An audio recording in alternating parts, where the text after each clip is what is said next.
Hoje eu quero começar uma nova série, são 4 mensagens que nós vamos pregar sobre esse tema, e o tema das próximas 4 mensagens é santificados pela palavra e pela oração. Hoje eu vou pregar a primeira mensagem, domingo que vem o pastor Jonathan e o pastor José, eles estarão pregando aqui também, amém? Então vamos abrir as nossas Bíblias na carta de Paulo a Timóteo, capítulo 4, versículo de número 5 e versículo de número 6. 1 Timóteo, capítulo de número 4, versículo 5, versículo 4 e versículo 5. Capítulo 4. Você encontrou? Você vai ler no telão também comigo. Diz assim a palavra de Deus: porque toda criatura de Deus é boa, ou toda a criação de Deus é boa, e não há nada que rejeitar, sendo recebido com ações de graças, porque pela palavra de Deus e pela oração é santificada. E você diz amém. Então diga comigo: santificados. Vamos lá, santificados pela palavra e pela oração. O contexto do capítulo 4 de 1 Timóteo é que havia alguns irmãos que se desviaram do caminho. Pergunta para quem está ao teu lado: você já desviou do caminho? Então esse texto aqui que o apóstolo Paulo está ensinando, havia alguns irmãos da igreja, começou bem, mas estavam terminando mal. Existem relacionamentos que são assim, eles começam bem, mas terminam mal. Existem outros que começam mal, mas terminam bem. Mas esses irmãos aqui do capítulo 4, eles haviam começado bem, receberam a palavra da revelação, receberam a instrução de Deus. Tinha ali Timóteo como pastor deles, e Timóteo era discípulo do apóstolo Paulo, mas agora eles estavam se deixando enganar. Quando a gente chegar lá no céu, ninguém vai poder dizer para Deus assim: eu fui enganado. Amém? Quando você chegar lá no céu, quando nós chegarmos lá no céu, a gente não vai poder dizer para Deus: Senhor, eu fui enganado. Não, porque ninguém pode te enganar. É você que engana a si mesmo. Ninguém pode te trair. É você que trai a si mesmo. Pastor, mas a minha mulher me traiu. Não, você pegou a traição dela e colocou dentro de você. Aí você se sentiu traído. Você não foi traído, ela traiu a si mesmo. Ela traiu a sua própria consciência. E os irmãos aqui começaram bem, mas de repente veio uma nova doutrina, um novo vento, um novo jeito de se comportar, um novo jeito de ouvir, e eles começaram agora a se desviarem. E se você ler o capítulo todo, você vai perceber nos primeiros versículos que essa doutrina ensinava o seguinte: ó, tem algumas comidas que vocês não podem comer. E vocês que estão casados, vocês devem se separar, porque o casamento é algo que destrói a alma, destrói as relações. Então eles começaram a proibir os casamentos. E começaram também a proibir comidas. Você não pode fazer isso, não pode fazer aquilo, e aí vai. É muito parecido com alguns lugares por aí que todas as vezes que a ênfase de uma igreja está na proibição, esse discurso, essa mensagem não tem como base o evangelho. O evangelho não começa com não pode. O evangelho não é as 10 coisas que eu não posso. O evangelho não começa com proibição. Porque todas as vezes que nós usamos de proibição, ou você se converte a partir de uma proibição, Não é o evangelho, não é ao evangelho que você se converteu. Você se converteu a um conjunto de doutrina humana, que muda comportamento também. Faz você se desviar de algumas coisas, mas não transforma quem você é. Você passa a vir à igreja, passa a frequentar cultos com medo de ir para o inferno. Ah, por que você não faz mais isso? Ah, porque eu tenho medo de ir para o inferno. Ah, por que você não faz mais isso? Ah, porque a minha igreja não permite. Ah, por que você parou de jogar futebol? É porque é proibido. É como aquela moça que converteu, e a primeira coisa que os irmãos do discipulado começaram a ensinar para o irmão, que ela não podia fazer. Aí não pode isso, não pode aquilo, não pode mais isso, a partir de agora você não pode mais assistir isso, você não pode mais naquele lugar, você não pode. Aí ela pegou e parou e fez uma pergunta: peraí, o que eu posso então? Será que escovar o dente eu posso? Será que pentear o cabelo eu posso? Então todo relacionamento com Deus que está baseado no meu esforço para poder alcançar o lugar onde Deus está, todo discurso religioso que diz para você que você tem que fazer alguma coisa, porque depois que você fizer aquilo, Deus vai vir ao teu favor, não é o discurso de Jesus, é o discurso do diabo, e foi o diabo que ensinou isso para Adão e Eva. O dia que vocês comerem, vocês vão ser. O diabo depois, não contente, chegou até Jesus e falou: olha, por que você não transforma essas pedras em pães? Por que você não faz alguma coisa? Porque quando você fizer, você vai ser. Então o evangelho não tem a ver com o meu esforço para alcançar Deus. O evangelho é o esforço da Trindade para alcançar eu e você. É o esforço do amor de Deus, que não desiste de mim, de você, mesmo quando a gente quer desistir. Ou você nunca quis desistir do seu casamento, das suas relações, desistir de si mesmo. Quando a gente desiste de si mesmo, pastor? Quando a gente está em depressão.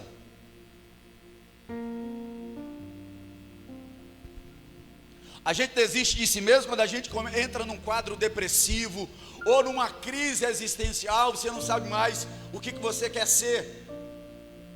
Quando você está cheio de dúvida, está em crise. Ah, eu não sei se eu quero ser médico, não sei se eu quero ser advogado, psicólogo, eu não sei o que eu quero ser. Você está em crise, porque você está desistindo de si mesmo. Porque, irmãos, se responsabilizar, enfrentar a vida, enfrentar os seus impulsos, seus desejos, a pessoa errada que você se tornou, é um desafio. Não é para meninos. Meninos sempre vão fugir. Meninos sempre vão desistir. Mas a igreja não é uma reunião de meninos para sempre. A igreja é uma reunião de meninos que entenderam que chegou o tempo de virarem homens e mulheres de Deus. Eu vi um amém aqui. Essa semana eu tentei desistir de algo. Eu comecei a dar aula de filosofia, e essa semana eu fui dar aula no IE. E eu dei aula de manhã, terceiro ano, legal, a garotada, presta atenção, olha para mim. 20 alunos na classe, 25 alunos, olha para mim e tal. Todo mundo olhando, todo mundo aprendendo. Que professor da hora. Aí eles ficaram me seguindo lá. Ô professor, deixa a gente entrar na sua sala, professor, para aprender com o senhor e tal. Não, que você não pode entrar, vai lá, volta lá, coisa e tal. Aí eu falei assim, aí eu peguei, à noite eu fui chamado de novo. E aí eu entrei numa sala com 60 alunos à noite. Aí eu focava nos 10 que estavam aqui. Olha para mim, eu quero ensinar para vocês, coisa e tal. Aí tinha 20 conversando lá, andando, levantando, moleque de 17, 18 anos. Aí eu pegava e deixava eles aqui, espera aí, deixa eu ir lá. Olha para mim, presta atenção. E aquela bagunça, aquela converseira, aí você chamava a atenção daqui, e os de lá conversavam, aí daqui a pouco todo mundo estava conversando. Aí eu peguei, saí daquela escola, liguei no meio do caminho para uma pessoa, Aí eu cheguei em casa e falei, acho que eu não vou ser mais professor não. Acho que esse negócio não é para mim não. Eu acho que a minha missão não é na escola. Porque professor não ganha dinheiro não, viu, irmãos? Professor não ganha dinheiro. Você está ali como missionário. Tá bom, aí de manhã cedinho eles me ligaram de novo, se eu podia dar aula lá no colegial da manhã. Aí eu dei aula lá para mais 25 alunos e eles se conectaram comigo, eu consegui me conectar com eles. Falei, já sei, é isso mesmo. Por que eu estou dizendo isso? Porque desistir é fácil. Eu quero ver você enfrentar. E enfrentar sabe quem? Você mesmo. Parar de trair você mesmo. Porque quando eu e você não oramos, nós não estamos traindo a Deus. Porque Deus não depende da nossa oração, irmãos. Deus não depende da nossa adoração. Deus não está em crise no céu esperando você dizer, ó Senhor, bendito seja o teu nome para sempre. Não, quando você adora, não é a Deus que você transforma. Quando você adora, você transforma você em adorador. Então a gente precisa sair desse lugar de desistência, de autotraição. E qual é o elemento que vai me colocar no lugar da batalha, do combate, da perseverança? É a palavra de Deus e a oração. Então, quando eu ouço a palavra de Deus, como você ouviu aqui pelo Júnior, eu mandei ele parar, porque senão ia ficar sem graça eu pregar. Ele estava falando os negócios da hora.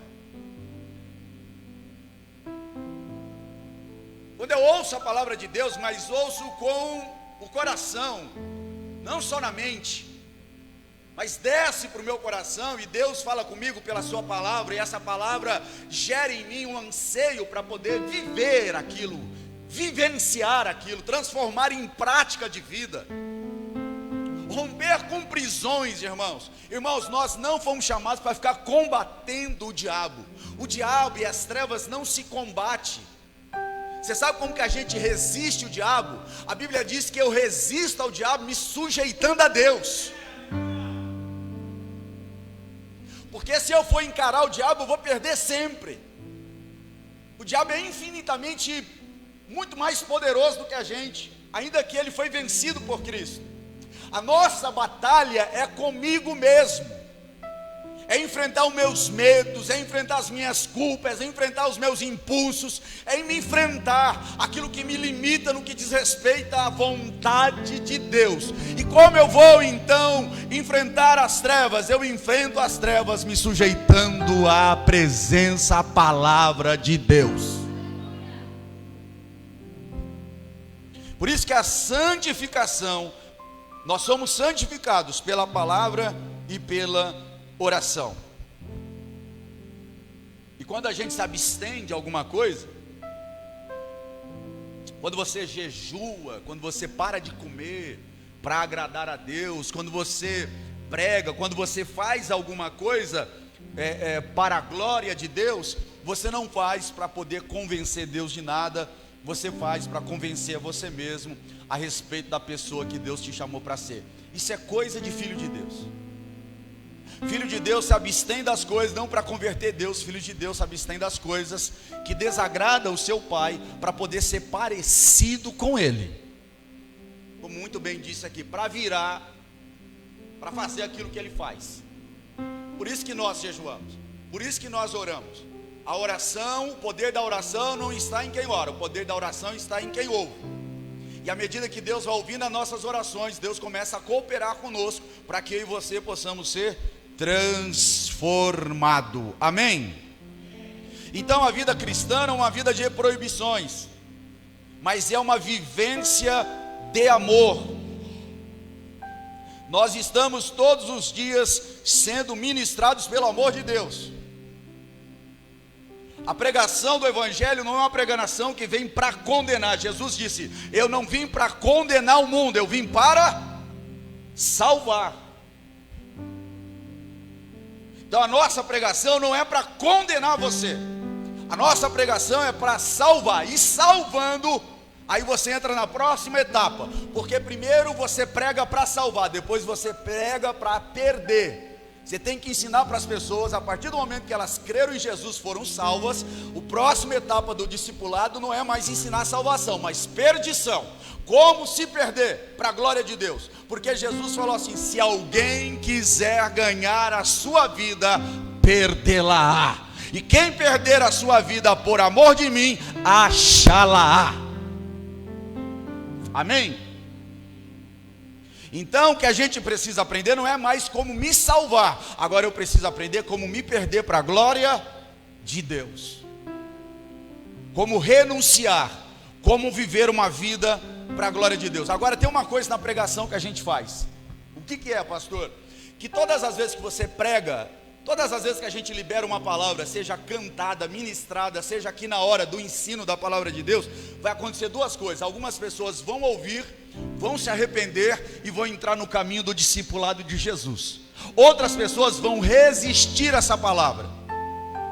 Aqueles que resistem a essa pregação, para eles nós estamos anunciando o juízo final.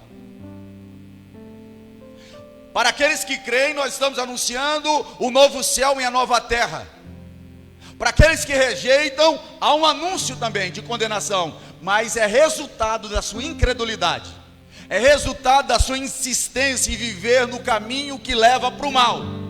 Porque a Bíblia diz que há caminhos que parecem bons, mas no final são caminhos de morte e destruição. Posso ouvir um amém? Então o evangelho não começa com proibição.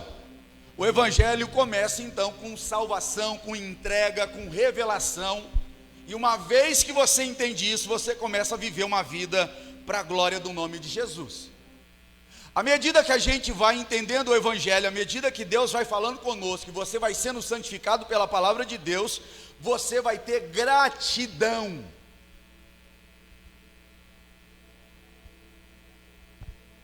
Você começa a ter gratidão a Deus. E o que é a gratidão? A gente já aprendeu. Gratidão é continuar fazendo acontecer na vida de alguém aquilo que Cristo fez acontecer na nossa vida. Porque existe diferença entre gratidão e ser agradecido. Agradecido, o cara te dá alguma coisa e fala: estou agradecido. Você dá uma pinga para o cara fala: te dou agradecido. Agora gratidão não, gratidão é compromisso de continuar fazendo acontecer na vida de alguém aquilo que Cristo fez na minha vida. Então, se Cristo salvou a minha vida, agora eu sou instrumento de salvação. E aonde eu estiver, você é instrumento de salvação. Lá na escola tem muitas meninas que estão com dúvida a respeito da sua identidade sexual. E aí o que eu faço? Eu chamo ela de lá, porque lá eu sou o pastor Luciano. Aí quando eu falo assim, eu sou pastor, ele já começa, aleluia, na sala. Aí ele já começa, glória a Deus. Aí esses dias tinha uma lá do lado, começou, xarabagandarabachadarabagandará. Aí eu pego e entro na onda deles. Aí eu pego e ensino um negócio para eles e falo assim: quantos podem dizer amém? Eu posso ouvir um amém aqui?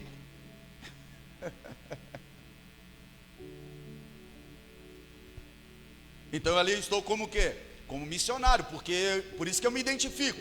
Eu já mostro a minha patente, meu ministério, meu serviço. Porque pastor nada mais é do que um serviço. E eu estou ali para servir com o meu ministério pastoral, de ensino. Eu estou ali para ensinar e ministrar a vida deles. E eu faço isso por quê? Porque eu já entendi o meu propósito. Por isso eu preciso acolher a mensagem do evangelho com gratidão. As pessoas precisam ser afetadas por aquilo que afetou a sua vida. Você precisa compartilhar com elas. Mas para isso eu preciso acolher no meu coração a palavra do evangelho. E à medida que você se resolver entender, eu sou filho de Deus, não tenho dúvida, eu sou filho de Deus. E quando você toma essa decisão de acolher a palavra do evangelho no seu coração, quando você se pegar ímpio, você já censura o comportamento ímpio. Você quer me deixar irado, é você se autoafirmar na sua impiedade. Eu sou assim mesmo. Não faça isso com você, irmão. Você está se autocondenando. Diga como alguns irmãos, eu, pastor, não queria ser assim.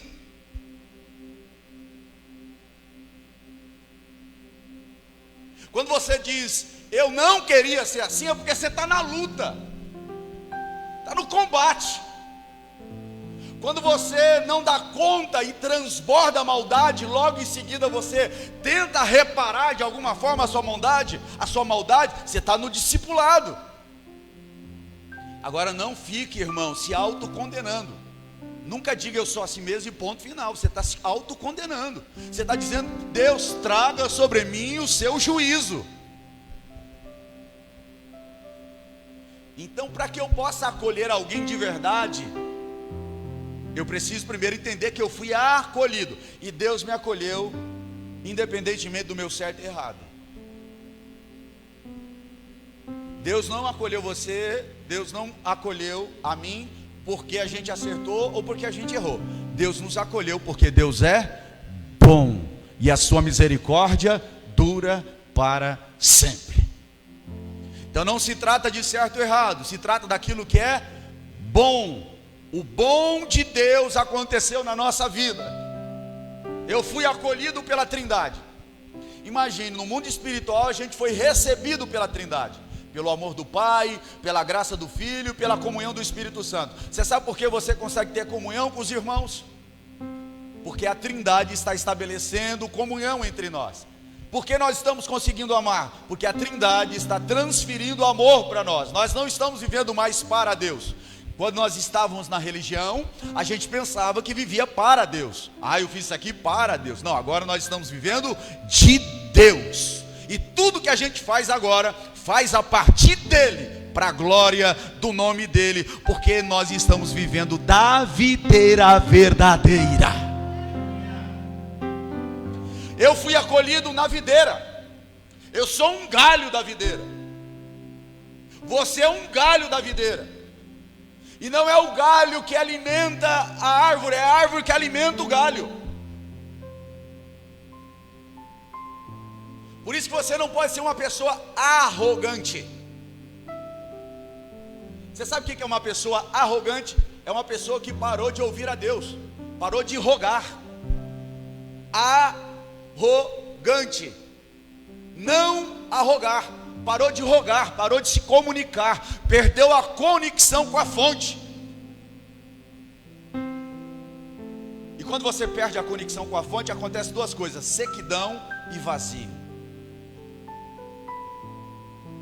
Você vai ficando seca, seco, vazio, perdeu conexão com a fonte. Estava acolhido, estava no lugar de transformação, não estava no lugar de vida, rompeu, se rebelou com esse lugar, aí cortou o fluxo, e aí está secando no corpo, está secando na mente, está secando no coração. Ok, uma vez que eu entendi que o Evangelho me acolhe, que eu fui acolhido no Evangelho, agora eu tenho o próximo passo do Evangelho, que é acolher pessoas. E o que é acolher pessoas? É que as pessoas precisam encontrar em nós duas coisas. Primeiro, elas precisam encontrar refúgio em você. E é tão bom, irmãos, quando as pessoas podem encontrar refúgio na gente. Tem aquela frase que a gente já citou aqui algumas vezes: se não tivesse acontecido coisas erradas na nossa vida, a gente não experimentaria as coisas novas, diferentes que vieram a acontecer. Quando tudo parece dar errado, acontecem coisas boas que não teriam acontecido se tudo tivesse dado certo. E aí você vivencia. Eu vou começar a dar aula no Sarrion agora, toda manhã, de segunda a sexta, até o final do ano. E eu vou dar aula onde a minha filha estudou, a minha filha que partiu, que está com o Senhor. Vou dar aula no mesmo lugar, na mesma sala onde ela esteve. E eu fui me dar conta disso depois que a pastora Valéria me falou: você já parou para pensar que você vai dar aula na mesma escola que ela estudou?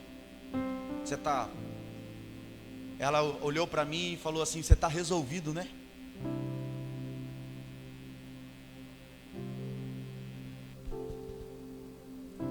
O que é isso, irmãos? É quando a gente se torna um lugar de refúgio. É quando você entendeu que a vida está para além da morte, que a sua esperança não está presa às coisas que acontecem aqui, nas nossas expectativas terrenas. A nossa esperança, ela vem do alto, olhando para Ele, olhando para o autor e consumador da nossa fé, olhando para aquele que começou a boa obra em nossa vida, e Ele é fiel e justo para completar. O que eu quero dizer para você que veio aqui essa noite? Deus está no controle de todas as coisas da nossa vida, e se Ele quer tornar você um lugar de refúgio, de acolhimento, para acolher pessoas que estão sofrendo, você vai ter que passar por alguns processos dolorosos, mas que vai fazer você um homem e uma mulher madura e idôneo para a glória do nome de Jesus. Então acolher pessoas não é só dar comida e bebida, não é ter passado uma noite lá em casa, lá no encontro dos homens e das mulheres. Dormiu lá em casa, acolheu nada. Se esse acolhimento não continua, se a pessoa não pode encontrar em você um refúgio, um lugar de segurança, porque, irmãos, a vida cristã não tem proteção, a vida cristã tem segurança. Por quê? Porque a gente vai enfrentar desafios, problemas, vamos perder coisas, pessoas. Só que você vai se tornar um homem e uma mulher segura. Por quê? Porque apesar daquilo que você está perdendo, você não vai se perder com aquilo que você perdeu. Você vai continuar homem maduro, idôneo, sabendo para onde está indo. E para onde nós estamos indo, pastor? Para Nova Jerusalém, indo em direção ao novo céu e nova terra. Mas só nós que estamos indo em direção ao novo céu e nova terra, pastor? Não, o novo céu e a nova terra também está descendo em nossa direção. Por quê? Porque o novo céu e a nova terra, a Nova Jerusalém, também está dentro de nós. Há uma cidade sendo formada dentro de nós, há uma cultura dessa cidade sendo formada dentro de nós, há uma linguagem do reino sendo formada dentro de nós. Amém? Então acolher é se tornar um lugar de refúgio, e para se tornar refúgio a gente vai ter que passar por luta. E eu vou dizer uma coisa aqui que eu sempre digo: Deus não vai te poupar. A gente ora para Deus proteger a gente, né? Deus protege, né? Protege, me protege. Deus não protege ninguém, irmão. Deus dá segurança. O que significa isso? Se precisar entrar dentro da fornalha, você vai entrar. Só que tem uma coisa: o quarto homem está lá. Peraí, nós não lançamos 3? Por que eu estou vendo lá que tem um quarto? E o quarto tem a semelhança aos filhos dos deuses. Tira esses homens dali, tiraram. Pegaram eles. Não tinha nem cheiro de fumaça, nem cabelo havia sido queimado. Por quê? Porque Deus não protege, mas Deus dá segurança. O outro profetizou que Deus era, que Deus clama a mim e respondei-te-ei, anunciar-te-eis coisas grandes, firmes, que não sabes. Como é o nome desse profeta? Jeremias. Sabe o que fizeram com Jeremias? Cortaram a cabeça dele, com segurança. Pode cortar com segurança. Então aquela frase que a gente ouviu: quem tem promessa de Deus não morre. Espera aí, não morre como, né? Quem tem promessa de Deus vai morrer para a glória dele. Às vezes Deus vai nos livrar da morte, às vezes Deus vai nos livrar de problemas, com uma instrução, com uma palavra, com um sonho, com a sua palavra. Mas Deus nunca vai nos poupar do seu treinamento. Se você não sabia, você está no exército de Deus, irmãos. Todo mundo aqui é soldado, e Paulo diz para Timóteo: sofre pois comigo como bom soldado de Cristo. Talvez você chegou aqui um soldado sem fardas, desarmado, baleado, todo ferido, mas não deixou de ser soldado.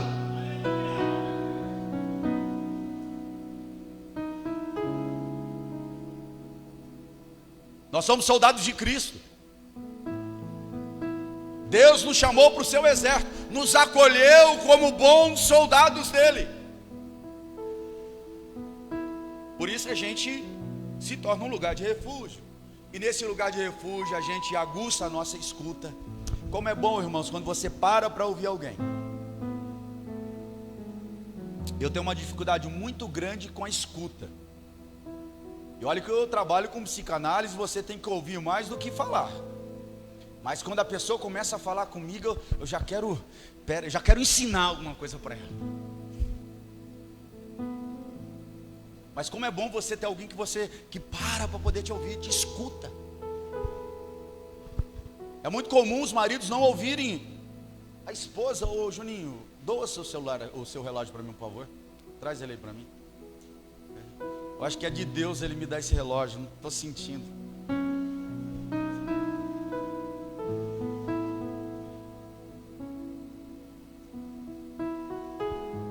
Quebrou o nosso relógio aqui.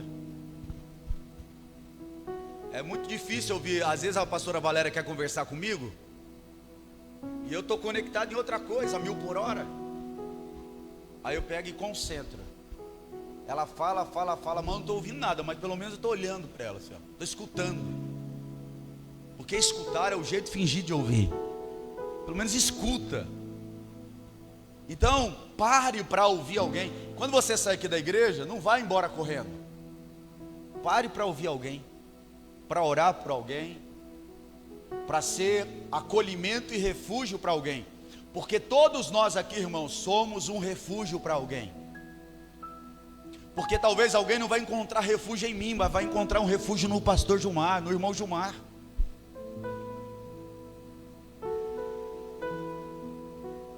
Então a gente tem que parar para ser colo para alguém, escuta. E à medida que a gente entende que a gente é lugar de refúgio, a gente abre mão do controle, abre mão do domínio. E tem uma coisa que a gente precisa aprender no acolhimento. A gente precisa, quando você vai acolher alguém, por mais difícil que seja o momento que ela esteja vivendo, por mais que tempestuoso seja o caráter, a personalidade da pessoa, você precisa crer que ele é um filho de Deus. Mesmo que ele não creia. Pastor, meu marido nem crente é, mas você crê que ele é um filho de Deus. E à medida que você crê que ele é um filho de Deus, você vai passar a tratá-lo como irmão. Eu trato todo mundo como irmão, porque nós precisamos crer que nele há um irmão que ainda não foi revelado. Isso é acolhimento, acolher todos como irmão. Ah, mas ele fala palavrão e não sei o que mais. Mas acolhe ele como ele é. Não desiste.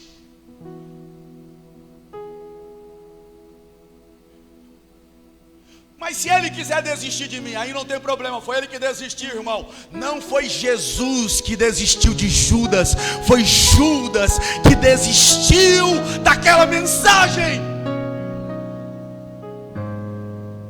Não é Deus que está desistindo de você, não é Deus que está te abandonando nessa situação, é você que está desistindo da fé, desistindo do lugar do propósito. Mas hoje eu te chamo, volte para o lugar que Deus te chamou para viver e viva uma vida para a glória do nome de Jesus.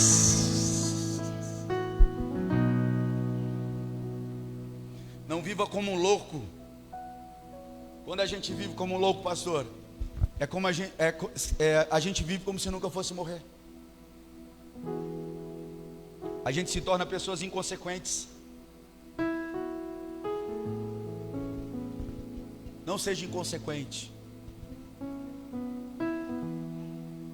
Tenha temor a Deus. Se você não está conseguindo amar a Deus e as coisas que Deus ama, pelo menos tenha temor. Uma outra característica do acolhimento, primeiro, a experiência do acolhimento é que você se torna um lugar de refúgio. Segundo, o acolhimento também estabelece uma condição de acolhimento. Você cria um ambiente de transformação. Você se torna uma referência para alguém.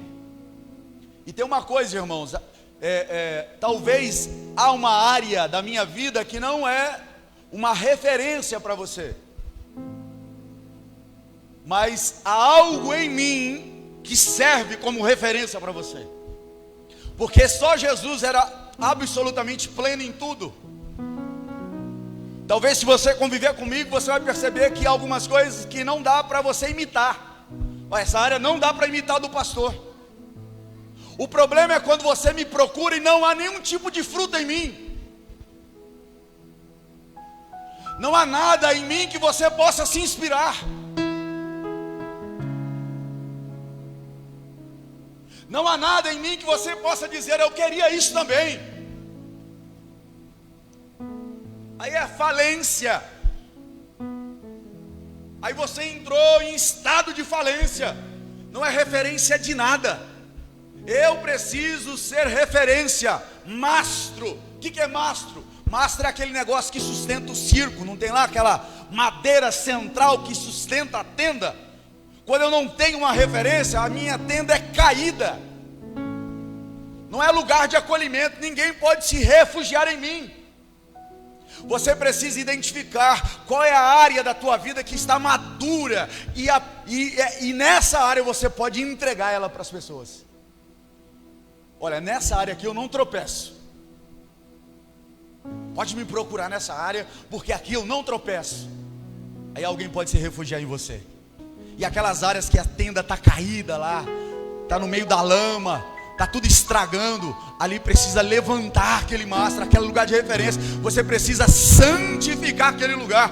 Por isso você ora e ouve a palavra e transforma a palavra em oração e oração em palavra. E você começa a lavar, limpar, começa a ser limpo pela palavra de Deus. E daqui a pouco aquela área caída, aquela tenda caída se torna um tabernáculo em pé. E as pessoas podem encontrar em você outros lugares de referência que antes não haviam na sua vida. Então algumas pessoas, elas vão ser referência para gente de caráter cristão, de entrega, de renúncia. Você vai olhar para aquele homem e você vai falar, que homem de renúncia, que mulher de entrega. Tem gente, irmão, que ela nunca falou de Deus, não abriu a boca para você a respeito da palavra de Deus, mas o tratar dela, o jeito que ele trata, o jeito que ela trata, a forma como ela conduz a família dela, a forma como os filhos dele são exemplares, a forma como a vida daquele homem, daquela mulher é exemplar, sem abrir a boca para você, você diz, eis ali um homem e uma mulher de Deus. Isso, ele se torna uma referência de acolhimento, o acolhimento que é referencial. Você se espelha naquela família. Eu quero ser pai igual ele, eu quero ser uma mãe igual aquela mulher, eu quero ser uma esposa, um esposo como eles são. Referência de caráter cristão. É como o pastor David Livingstone, que chegou naquela tribo de 200 pessoas, e ele disse, aqui nessa tribo eu não vou pregar. Ele evangelizou mais de 60 tribos, mas naquela tribo ele nunca falou de Jesus para ninguém. 30 anos depois chegaram naquele lugar para evangelizar aquela tribo que não havia sido evangelizada. E eles começaram a falar de Jesus, e eles perguntaram, vocês conhecem Jesus? Eles, já conhecemos. Mas como assim vocês conhecem? Vocês não estão na lista da tribo do evangelizado? Não, conhecemos. Como vocês conheceram? Ele morou aqui. Ele morou aqui.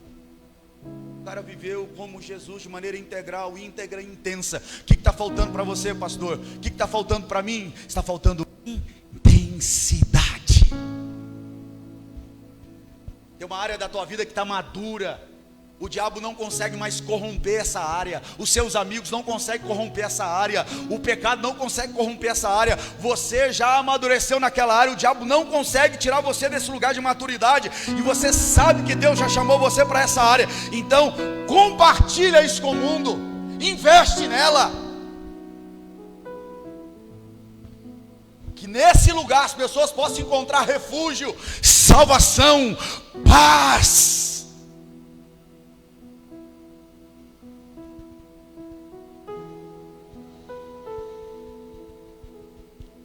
Que eu possa ser uma referência de caráter cristão, que eu possa ser uma referência de fidelidade a Deus. Tinha um rapaz, ele trabalhava numa empresa, e ele era muito dedicado, muito intenso, porque tudo que ele fazia para a glória de Deus. Quando a gente recebe o espírito da mundano, vagabundo, você começa a ser um reclamador do seu serviço. Aí você não reclama de tudo. Quando você se torna uma pessoa reclamadora, existe um espírito que está operando por trás de você. É o espírito de imundícia, de reclamação. Nada é bom para você lá. Você perde o espírito de gratidão. E o que destrava, o que abre novas portas da nossa vida é a gratidão.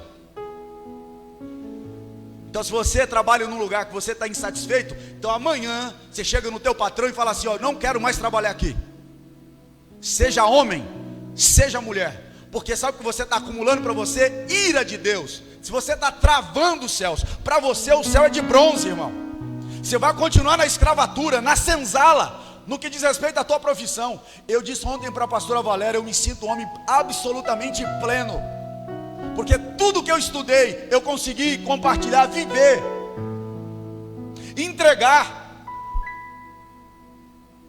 Eu fiz curso lá de teologia, no 3º ano do seminário, eu era professor do seminário. Por quê? Porque eu sou melhor? Não, o que separa homens de outros homens não é se ele é melhor ou pior, se você tem intensidade e compromisso.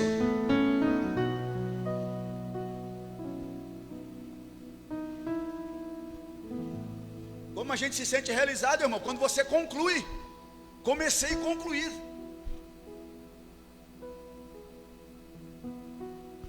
Então seja grato, começa a praticar gratidão lá. Começa a semear gratidão e você vai começar a transformar aquele lugar. Daqui a pouco você é como José, na prisão começou a governar, governador da prisão, para se tornar governador do Egito. Quando alguém precisar de alguém de referência de governo, vai lembrar do teu nome. Ah, aquele menino precisa governar essa empresa. Ah, aquele menino precisa ser promovido nessa empresa, porque o reino de Deus chegou. Agora ele está lá, o Juninho está lá na empresa murmurando, reclamando. Há um espírito de imundícia, de reclamação, de murmuração. E toda murmuração é uma adoração ao diabo. O diabo vive da minha murmuração. Você vive reclamando do teu marido? Para de reclamar do teu marido, ganha ele pela santidade que vem pela palavra e pela oração.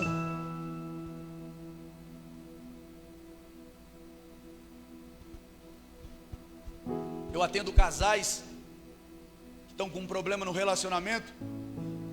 E aí tem uma moça de 20 e poucos anos, um menino também 20 e poucos anos. Aí chegou reclamando do marido, falando, eu já disse logo para ela: o problema não é o teu marido, o problema é você. Você é uma mulher mal resolvida, imatura, está presa aos 6 anos de idade, achando que o mundo gira em torno de você. Regala o olho. Aí eu falo: essa menina não volta na próxima sessão. Mas aí, como eu faço de maneira gratuita, volta. Ela ficou assim, pago, eu não voltava. Aí depois sai o menino, porque eu não atendo os dois ao mesmo tempo, entra um de cada vez. Aí pode entrar você agora. Aí ele fala: o problema é ela é ciumenta demais, ela é muito possessiva. Aí eu falo mesmo: o problema é você, rapaz. Nessa área você ainda não virou homem. O dia que você virar homem, ela nunca mais vai ser um problema para você, porque você vai se tornar uma referência de um homem de maturidade. Quando você se torna um homem maduro lá na tua casa, a tua mulher não precisa mandar você fazer as coisas, você já faz, porque você já sabe qual é o teu lugar. O teu lugar na relação. Então nós precisamos ser referência de governo. Se Deus quer governar algum lugar, Ele vai usar você. Porque nessa área você amadureceu, está pronto para governar, não vai se corromper. Agora você vai ser tentado, você vai ser tentada a sair do lugar de maturidade, a negociar, a corromper a natureza que Deus te deu. Há uma natureza divina sendo gerada dentro de cada um de nós, há uma semente de eternidade dentro de cada um de nós, há um homem interior sendo gerado dentro de cada um de nós. E ele está crescendo. O Espírito Santo está cuidando dele para ele crescer dentro de você. E até o dia da redenção, até o dia perfeito, quando ele vier, eu e você estaremos plenamente maduros. Até a volta de Jesus, nós estaremos plenamente maduros. Então você se torna uma referência de governo, uma referência de fidelidade. Aí, como eu disse, aquele cara trabalhava numa empresa e o dono da empresa falou: eu quero promover você, mas tem um problema. Você é crente, e eu já vi você falando de Jesus aí para as pessoas, eu já vi você orando pelas pessoas, e é o seguinte: para você assumir esse carro de promoção, você vai ter que deixar de ser crente. Só que você não precisa responder agora não. Você vai para casa, você ora, fala lá com a tua mulher, volta e me dá a resposta. No outro dia ele voltou. E ele disse para o patrão o seguinte: eu vou abandonar, não sou mais crente, a partir de agora eu estou pronto para assumir essa função. O patrão disse para ele: então você está demitido da minha empresa. Porque se você está abrindo mão do teu Deus, você está abrindo mão da consciência que você tinha a respeito do teu Deus, o que você não vai fazer comigo? Ele se corrompeu. E a gente faz isso, irmão, não é só no macro não, a gente faz isso no micro. Se eu dei 50, o troco era 20, aí você pegou 10. Ou melhor, o troco era 20, o cara deu 30, você pegou 10. Corrompeu a natureza, alimentou a caída. Porque a gente está fazendo isso o tempo todo. Tem dois pitbull dentro da gente. Um com a natureza divina e outro com a natureza caída. Quem prevalece, pastor? Aquele que a gente alimenta mais. Aquele que a gente corrompe. Aquele que a gente alimenta. Se você estiver alimentando a carne, você vai alimentar a natureza caída. Está aí dentro. Por isso que você vem num culto como esse, você fica dormindo aí, ó. Não consegue se conectar com a palavra de Deus. Porque você está tão viciado em alimentar a sua carne que você não consegue ouvir a voz de Deus. Mas quando você está alimentando a sua natureza espiritual, a natureza de Jesus que está aí dentro de você, você já começa a alimentar o pitbull segundo a imagem de Deus e começa a subjugar essa natureza caída. E amanhã é segunda-feira e você vai viver uma semana para a glória do nome de Jesus. Você vai colocar em prática. A natureza de Jesus vai começar a se manifestar e as pessoas vão continuar vão te procurar, porque você vai se tornar uma referência de Deus.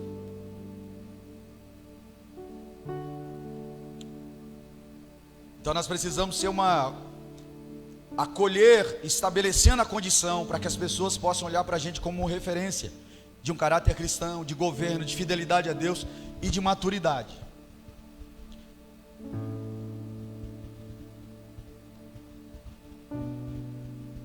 Por que algumas mulheres são ciumentas? Ou homens que são ciumentos? Nem sempre é um problema com ele.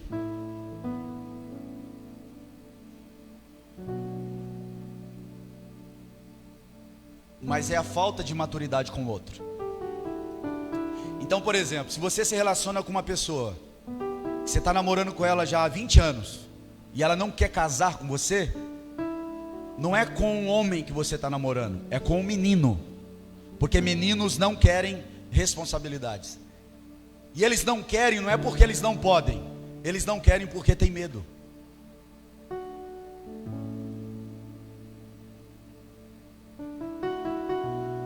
E por ele ou ela ter medo, eles nunca dão o próximo passo.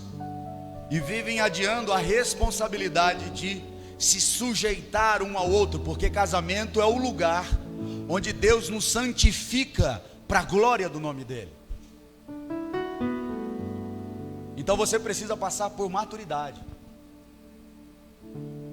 Eu estava falando para as adolescentes lá, para as meninas lá da escola, porque elas se apaixonam e vivem frustradas, e elas acabam escolhendo o galã da escola e tem 10 meninas querendo aquele menino, e aquele menino não é de ninguém, e aquele menino sempre vai escolher a mais inteligente, aquela que tem mais a ver com ele. E por que que as pessoas acabam sofrendo por outras pessoas? E quando você entra nesse lugar de submissão afetiva emocional, de dependência afetiva emocional com relação a alguém, o que eu tenho que fazer? Eu disse para elas: você tem que entrar no ano sabático afetivo. Dizer o seguinte: eu vou ficar 6 meses sem ficar com ninguém, eu vou ficar 1 ano sem me relacionar com ninguém, porque aí você purifica a tua alma dessas obsessões com as pessoas, e aí você está pronto para um novo relacionamento. Tem hora, irmãos, quando você não consegue viver sozinho, e você é extremamente dependente afetivo de outras pessoas, é porque ainda você não passou pelo rito da maturidade.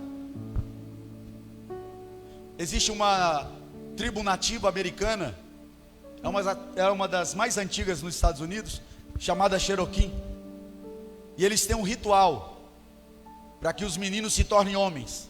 Eles sobem no alto da montanha com o menino, coloca uma venda nos olhos dele, coloca ele lá isolado no alto da montanha e diz: você tem que ficar aqui com a venda nos olhos, você não pode sair daqui, não pode sair desse lugar, porque se você sair, se você correr, tirar a venda, você nunca vai ser homem. Você precisa enfrentar seus medos. E ele passa lá a noite inteira no topo daquela montanha. Aí os animais vêm, se movem, chove, trovão, e o menino não pode sair daquele lugar, porque é um rito de passagem para eles, para a maturidade, para que eles se tornem homens, enfrentando não os medos de fora, os medos de dentro. Aí amanhece um dia, quando ele olha, diante dele, o pai dele passou a noite inteira ali cuidando, vigiando dele, mas ele não sabia. Quando a gente se torna pessoas maduras, pastor? Quando a gente aprende a gostar de ficar sozinho com a gente mesmo por um tempo. Quando é insuportável ficar sozinho para você porque você ainda é infantil. Eu vou ligar logo onde você está, vem logo me ver. Não, irmão, você precisa desenvolver solitude. Aprender a dialogar consigo mesmo, passar um tempo só com você e Deus, a Trindade, de oração, meditação, de autoconhecimento, de autocompreensão. Isso é maturidade, maturidade espiritual. Agora, pessoas que vivem e morrem pelas outras são imaturas. Se esse homem me largar, eu morro. Tem mulher que fala assim, né? Se ele me deixar, eu vou morrer. Morre mesmo. Porque as pessoas podem morrer de amor, porque nunca viveram para ela mesma, sempre amou mais os outros do que a si mesmo. Agora, mulheres resolvidas, homens resolvidos, dão espaço. Deixam jogar futebol, deixam ela sair com as amigas, dão espaço. Agora, dar espaço não é abandonar de vista, não é perder de vista, mas você precisa dar espaço, as pessoas precisam respirar. Maturidade. E aí você se torna uma referência para a relação fica saudável. Acaba aquelas crises de idiotice. Você não me dá carinho. Você não fala comigo. Você não me dá atenção. Eu não vou ouvir nenhum fala Deus aqui, não? Você não presta mais atenção em mim. O que é isso? Imaturidade. Por que é imaturidade? Você não descobriu a linguagem de amor dela, você não descobriu a linguagem de amor dele, e está se orientando a partir da sua linguagem de amor. Você não quer saber qual é a linguagem de amor dela, porque o dia que você descobre a linguagem de amor dela, a linguagem de amor dele, você vai se satisfazer com o amor dele ou dela, que se comunica de outra forma diferente da sua, e aí acaba a sua crise. Virou homem, porque homens e mulheres resolvidos não estão com crise do receber. Homens e mulheres de verdade não estão com crise do receber, eu preciso receber mais. Não, elas estão totalmente maduras que elas devem fazer. Sou eu que faço, sou eu que dou. Ah, pastor, mas eu dou demais. Ah, eu me entrego demais. Ele não entrega. Problema dele, problema dela. Você precisa inspirar esse homem e essa mulher a se tornar um homem e uma mulher de verdade para a glória do nome de Jesus. E para eu terminar, nós precisamos ser um lugar de acolhimento, como um refúgio. A partir das nossas experiências, a pessoa pode ouvir um conselho do céu, porque você não ouviu aquilo, você viveu, você passou por aquele caminho. E também o acolhimento que estabelece uma condição geradora de referência. Você inspira com caráter, com fidelidade, com maturidade, com o seu governo. E para terminarmos, você inspira com a sua persistência. Você não desiste, você continua persistindo, lutando por ela, lutando por ele, pela salvação dele, pela salvação dela. Você não vai abandonar pelo caminho. Você não vai coisificar ela. Você não vai coisificar ele. Ele não é o copo descartável para você. Ela não é um objeto descartável para você. Mas é uma pessoa que Deus colocou na tua vida, para que através de você, ela fosse transformada. Quando você chegar lá no céu, ele não vai ficar de fora. Quando a gente chegar no novo céu e a nova terra, ela não vai ficar de fora, porque Deus usou a tua vida para atraí-lo para o propósito. Você precisa ter isso claro na tua mente. Quando está claro na nossa mente, a gente não desiste baseado naquilo que a gente vê e ouve. Porque às vezes, irmão, você olha para uma pessoa, o comportamento dela faz você desanimar. Não é assim? Você luta por ela, intercede por ela, instrui, ama, presenteia, faz tudo que precisa fazer por ela. Só que ela não responde. E por que as pessoas não respondem? Porque elas estão mortas. E infelizmente, alguns que estão mortos hoje, infelizmente, eles vão provar a segunda morte. Porque está morto espiritualmente, indiferente. Porque no texto que nós lemos, o apóstolo Paulo começa dizendo que a consciência deles estão cauterizadas. E cauterizar, quem já mexeu com um boi, é queimar, é marcar. Naquela área não há mais sensibilidade. Alguns corações se tornam insensíveis. Não conseguem mais ouvir, não conseguem mais compartilhar afeto, não conseguem mais ser afetado pelo afeto. Estão mortos, cauterizados. Só que tem uma coisa pior, é a segunda morte. E a Bíblia diz que é o lago de fogo. E lá no lago de fogo vai ser lançado o inferno, o diabo, os demônios caídos e todas aquelas pessoas que rejeitaram a mensagem do Evangelho de Jesus. Então hoje aqui eu estou pregando para dois tipos de pessoas. Tomara que o segundo não esteja.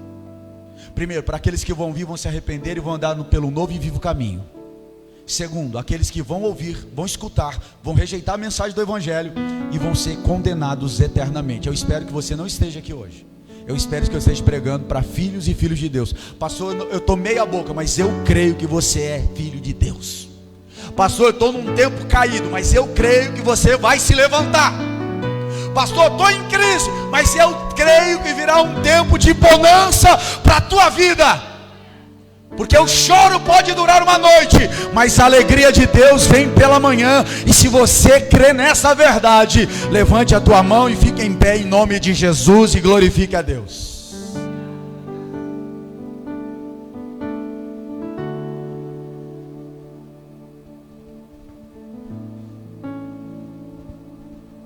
Continue trabalhando. Se não adianta falar, viva. Porque a Bíblia diz que algumas mulheres vão ganhar os seus maridos só com os seus exemplos. Porque tem hora, irmão, que você não pode falar nada. Você tem que ficar calado. Só orando. Porque ela rejeita o teu conselho, ele rejeita o teu conselho. Todos nós passamos por essa fase. A pessoa vem com as melhores intenções, vem para ser um refúgio para a nossa vida, mas a gente está duro, está endurecido, está seco. Mas aí dentro tem um filho de Deus ainda, tem a presença de Deus ainda está, o pavio está fumegando, o vento do Espírito vai soprar, e você vai ser acesa, outra vez para a glória de Deus. Não desiste. Eu lembro da história de Plácido Domingos e José Carreira. São dois cantores de ópera,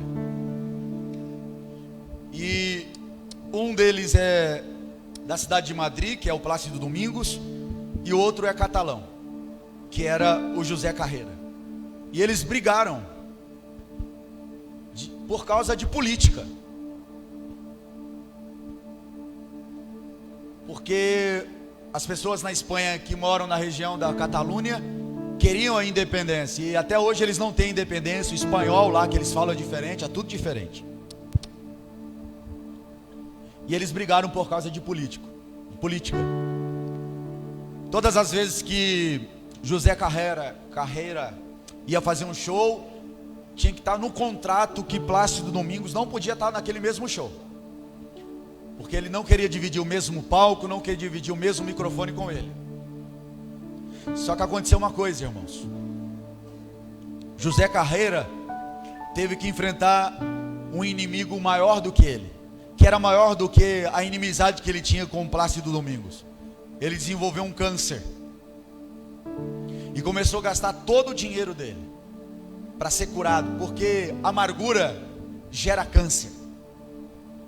Se você não perdoa, se você não libera perdão, você vai adoecendo na alma, vai adoecendo as suas células, e daqui a pouco você desenvolve câncer por causa de amargura. Por isso existem lutas que não são nossas, irmãos, principalmente a luta do não perdão. E ele adoeceu, gastou todo o dinheiro dele, não tinha dinheiro mais para continuar o tratamento. Aí ele descobriu que em Madrid tinha uma instituição, uma fundação, que acolhia cantores de ópera para o tratamento de câncer. E ele começou a fazer tratamento nessa fundação. Depois de alguns anos fazendo tratamento, ele foi curado do câncer através do tratamento. E começou outra vez a cantar, fazer shows pelo mundo. Começou a ganhar dinheiro, muito dinheiro outra vez. E queria mandar dinheiro lá para aquela fundação, e mandou os advogados procurar a administração daquela fundação para poder transferir dinheiro para aquele lugar. E para surpresa dele, aquela fundação, os advogados chegaram nele e disseram: olha, tem um problema para você mandar dinheiro para aquela fundação. Um dos principais que mantém aquela fundação é o Plácido Domingos. Aquela fundação ele que fundou. Você vai mandar dinheiro para lá mesmo? Ele disse: vou mandar. E mandou muito dinheiro. Plácido Domingos estava fazendo um show, cantando ópera, e ele entra sem Plácido Domingos perceber. José Carreira entra naquele evento e cai de joelho diante dele e pede perdão, limpa o seu coração. Plácido Domingos vê ele naquela situação, pega na mão dele, levanta ele, dá um abraço, acolhe ele e diz para ele: você não precisa pedir perdão. E o José Carreira descobriu por que ele abriu aquela fundação, porque ele descobriu que um amigo que tinha desistido de ser amigo estava com câncer, e abriu uma fundação pensando nele. Aquela fundação foi aberta pensando em alguém. Então não desista, por mais que a pessoa esteja jogando veneno em você, murmurando contra você, te perseguindo, continue orando. Sabe por quê? Porque existe um Deus justo no céu. E dentro em breve o Deus justo vai manifestar justiça diante de você e diante das pessoas que estão com você, para a glória do nome dele. Por isso a Bíblia diz que a oração do justo pode muito em seus efeitos. Então continue orando, porque os céus estão se movendo. Há um favor disponível que vai passar pela tua vida. Se você desistir, o favor não vai chegar. Se você não liberar amor, virtude, o amor, a virtude, a presença de Deus não vai chegar. Mas continue orando, intercedendo, porque o melhor de Deus em Cristo Jesus logo vai chegar. E o cântico de vitória vai chegar na tua e na casa dele e dela, para a glória do nome de Jesus. Quanto pode louvar o nome de Jesus por isso?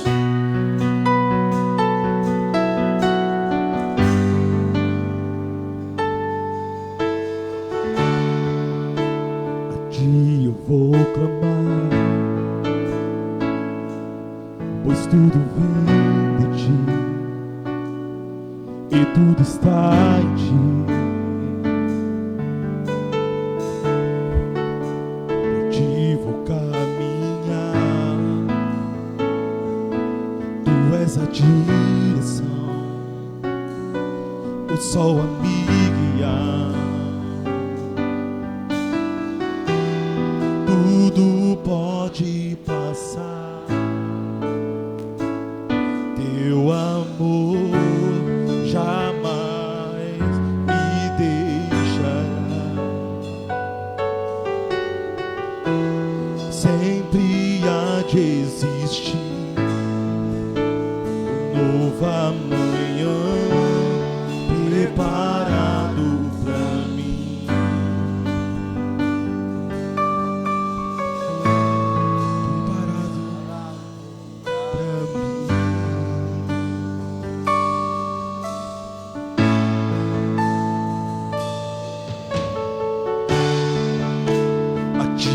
Vou clamar, pois tudo vem de ti e tudo está em ti. Por ti vou caminhar,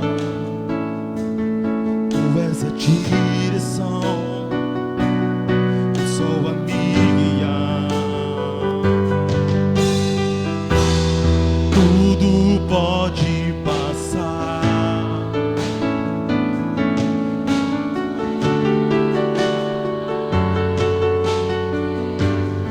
aleluia.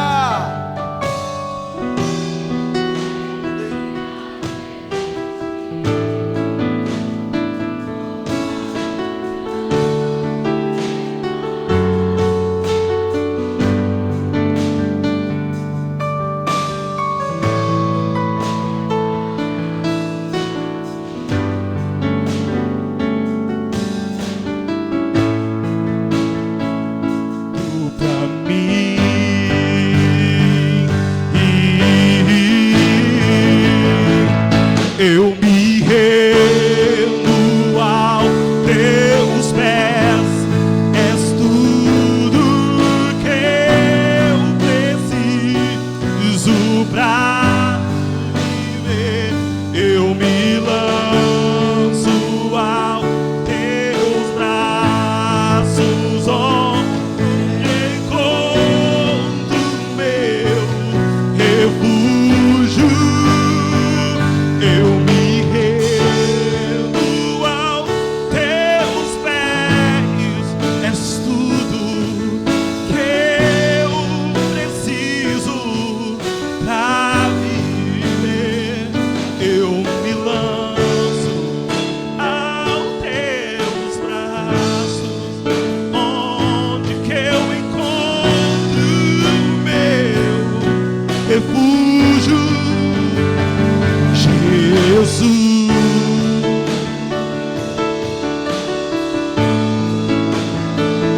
eis-me aqui.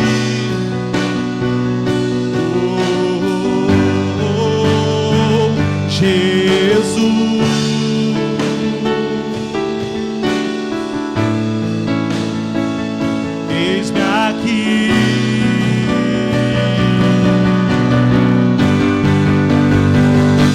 Eu me rendo aos teus pés, és tudo.